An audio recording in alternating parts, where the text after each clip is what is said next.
नमस्कार, ओम टॉक्स को स्वागत।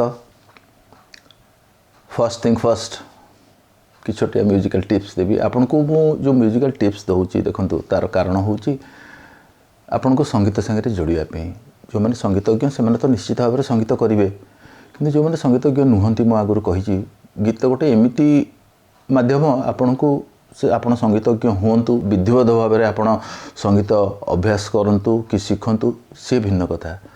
प्रत्येक लोकों को मु जोड़िया पे चाहूँगी कहीं जिते अधिका लोक संगीत रे जोड़ी हेबे तांको भितर सेतिकी गोटे पॉजिटिव वाइब क्रिएट हबो एवं से माने तांकर गोटे जीवन को जेमिति भी से बितौचंती टिके आहुरी क्वालिटी ऑफ लाइफ और quality of living will be improved.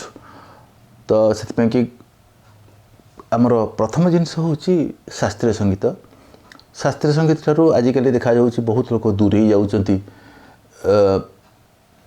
पाश्चात्य संगीतर प्रभाव बेसी। देखो संगीत पाश्चात्य संगीत हो कि आमर भारतीय शास्त्रीय संगीत हो कि लघु संगीत हो कि पारंपरिक संगीत हो कि आपणकर लोक संगीत हो सब संगीतर गोटे भिन्न भिन्न स्वाद अच्छे। किंतु शास्त्रीय संगीत गोटे एमिति जिनस जदि शास्त्रीय संगीत गाइबा तो बहुत कष्ट, शिखिबा तो बहुत कष्ट।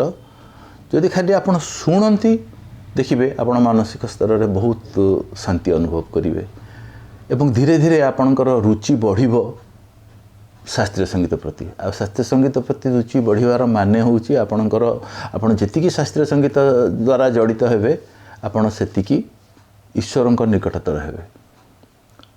तो बेसी किसी कहबी नहीं, आज गोटे छोटिया कहूँ आम समस्ते किसी ना किसी लोक ये जो मैटेरियलिस्टिक रैट रेस रे सामिल इवन मु किंतु तार परिणाम आदौ भल नुह।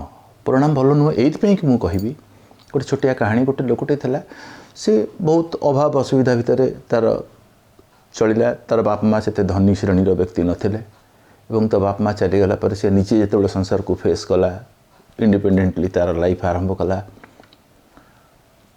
से देखला अलगा लोक मैंने सब बेस सुख स्वाच्छंद्य चलुंट, कहार बड़ गाड़ी, कहार बड़ कोठा, कहार बड़ घर। तो देखिक गोटे निश्चित भाव में गोटे प्रभाव पड़े लोक उपर जे मु भी कहीं एमती हेबी नहीं, से भी तो लोक, मु भी तो लोक, मु भी गोटे बड़ घर करी, मु गोटे बड़ गाड़ी किणवी, मोर जहाँ आधुनिक समाज रे आवश्यकता ताकू पूरण करी।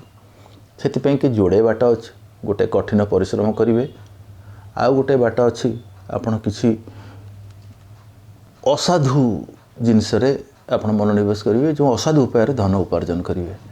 तो आउ गोटे बाट रहा ऋण। से जो लोकटी थिला से असाधु उपाय कौन प्रकार धन अर्जन कर तार क्षमता नहीं, तेणुक से ऋण कर लगिला। ऋण करी घर कला, ऋण करी गाड़ी किणिला, किंतु ऋण खाली कले तो हेनी, ऋण भी तो ताकू परिशोध करने पड़ो। एमिति दिन आसला ता घरे सबू जिनस अच्छी, तार घर अच्छी, निजर गाड़ी अच्छी, सब प्रकार आसबाब पत्र जहाँ आधुनिक सभ्य समाज रे दरकार से सबू अच्छी। किंतु गोटे जिनस ता मन रे सब बेले अशांति रहिला। अशांति रहिला माने ऋणटा परिशोध केमती करिवो एमती करी से गोटे टाइम आसला तार रोगाक्रांत हो गला। मानसिक शारीरिक उभय क्षेत्र में तार माने अशांतिटा आपन को टाणी नब असुस्थता आड़ को। तो जो असुस्थ हो गला, बहुत डाक्तर पछरे तार पैसा पत्र गला, सी भी पुणी से ऋण अर्थरू हठात दिने से जो ट्रिटमेंट होता नर्सिंग होम रे जड़े साधु आसी विजिट करने किसी पॉजिटिव टॉक कहवाई पेसेंट मान को। तो से साधु कहले देखंतु आपन को चलवाई भगवान जी शक्ति देते निजर सामर्थ्य अनुजाई जी आप रोजगार करा आपण पाखे अच्छी जदि से आप संतुष्ट रहती आपण को जो प्रभाव बाहर लोक मानकर देखा शिखा जो सब जीवन शैली ताको आपण निज बाटरे कहीं लगौंट, आपण द्वारा कहीं प्रभावित होती।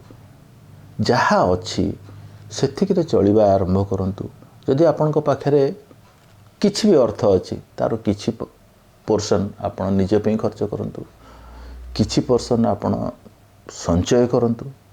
ଯାହା ଯେତିକି ଯତ୍କିଞ୍ଚିତ୍, ସେମିତି କିଛି ମାନେ ନାହିଁ ଏତିକି ଟଙ୍କା ସଞ୍ଚୟ କରିବା ଦରକାର, ଏତିକି ଟଙ୍କା ଖର୍ଚ୍ଚ କରିବା ଦରକାର। ଯାହା ଅଛି ଆପଣଙ୍କ ପାଖରେ ଆପଣଙ୍କ ତା ଭିତରୁ ଆପଣ ଗୋଟେ ତାକୁ ଫ୍ରାଗମେଣ୍ଟେସନ୍ କରିଦିଅନ୍ତୁ। ଏତିକି ଜିନିଷ ମୋର ବେୟାର ନେସେସିଟି, ଏତିକି ମୋତେ ଖର୍ଚ୍ଚ କରିବାକୁ ପଡ଼ିବ ମୋ ପରିବାରର ପାଇଁ, ଏତିକି ଖର୍ଚ୍ଚ ମୋର ପିଲାମାନଙ୍କ ପାଇଁ, ଏତିକି ଖର୍ଚ୍ଚ ମୋ ନିଜ ପାଇଁ,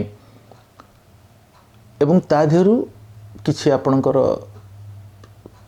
ସଞ୍ଚିତ ଅର୍ଥ ଆପଣ ସଞ୍ଚୟ କରିବା ଦରକାର। ସଞ୍ଚିତ ମାନେ ଆପଣଙ୍କୁ ପ୍ଲାନ୍ କରିକି ସଞ୍ଚୟ କରିବାକୁ ପଡ଼ିବ। ଏବଂ ଆପଣ ଦେଖିବେ ଅଳ୍ପରେ ବି ହେଉ ଆପଣଙ୍କର ଯଦି ଋଣ ବୋଝ ନାହିଁ, ଆପଣ ନିଶ୍ଚିତ ଭାବରେ ଦେଖିବେ ଆପଣଙ୍କୁ ଶାନ୍ତି ଗୋଟେ ଆସୁଛି। ଆପଣ ହୁଏତ ଅଭାବରେ ଚଳିପାରନ୍ତି, ଆପଣଙ୍କର ସବୁ ଜିନିଷ ଦୁନିଆରେ ଦେଖନ୍ତୁ, ସବୁ ଜିନିଷ ବହୁତ ପ୍ରକାର ଜିନିଷ ଅଛି। ସବୁ ଜିନିଷ ସବୁ ଲୋକଙ୍କ ପାଖରେ ରହିବା ସମ୍ଭବ ନୁହଁ। ଏଇଟାକୁ ପ୍ରଥମେ ବୁଝିବା ଦରକାର। ଯାହାକୁ ଯେତିକି ମିଳୁଛି ସେତିକିରେ ଯଦି ସିଏ ଶାନ୍ତି ରହିବା ପାଇଁ ଚେଷ୍ଟା କରିବ, ତା ଜୀବନ ସରଳ ହୋଇଯିବ। ଆଉ ବହୁ ଆଡ଼ମ୍ବର ଆମେ କରୁଛୁ ଲୋକଙ୍କୁ ଦେଖାଇବା ପାଇଁ, ଲୋକ ଆଦୌ ସେଥିରେ ପ୍ରଭାବିତ ହୁଅନ୍ତି ନାହିଁ। ଏବଂ ଯେଉଁମାନେ ଆପଣଙ୍କର ଶୁଭାକାଂକ୍ଷୀ ସେମାନେ ଆପଣଙ୍କର ଉନ୍ନତିରେ ଖୁସି ହୁଅନ୍ତି, ଯାହା ହଉ ସେ ଉନ୍ନତି କରୁଛି। ଯେଉଁମାନେ ଆପଣଙ୍କର ଶୁଭାକାଂକ୍ଷୀ ନୁହଁ ସେମାନେ ଆପଣଙ୍କ ପ୍ରତି ଈର୍ଷାନ୍ୱିତ ହେବେ ଯେ ଇଏ କ'ଣ ଗୋଟେ ଲୋକ, ଇଏ କ'ଣ ଗୋଟେ ଏତେ ବଡ଼ ଗାଡ଼ି ଚଢ଼ୁଛି, ଇଏ କ'ଣ ଗୋଟେ ଲୋକ, ୟାର ଲାଇଫଷ୍ଟାଇଲ୍ କ'ଣ ଏମିତି ହେଇଛି। ନିଶ୍ଚିତ ଭାବରେ ଇଏ ଅସାଧୁ ଉପାୟରେ କୌଣସି ପ୍ରକାର ଧନ ଅର୍ଜନ କରୁଛି। ସେମାନେ ବୁଝିବେ ନାହିଁ ଆପଣଙ୍କ ପରିସ୍ଥିତି କ'ଣ, ଏବଂ ଆପଣ ସେଇଭଳି ଲୋକମାନଙ୍କୁ ଇମ୍ପ୍ରେସ୍ କରିବା ପାଇଁ ଋଣ କରି ଆପଣଙ୍କ ଲାଇଫଷ୍ଟାଇଲ୍ ବଢ଼ିବାର ମାନେ କ'ଣ ଅଛି?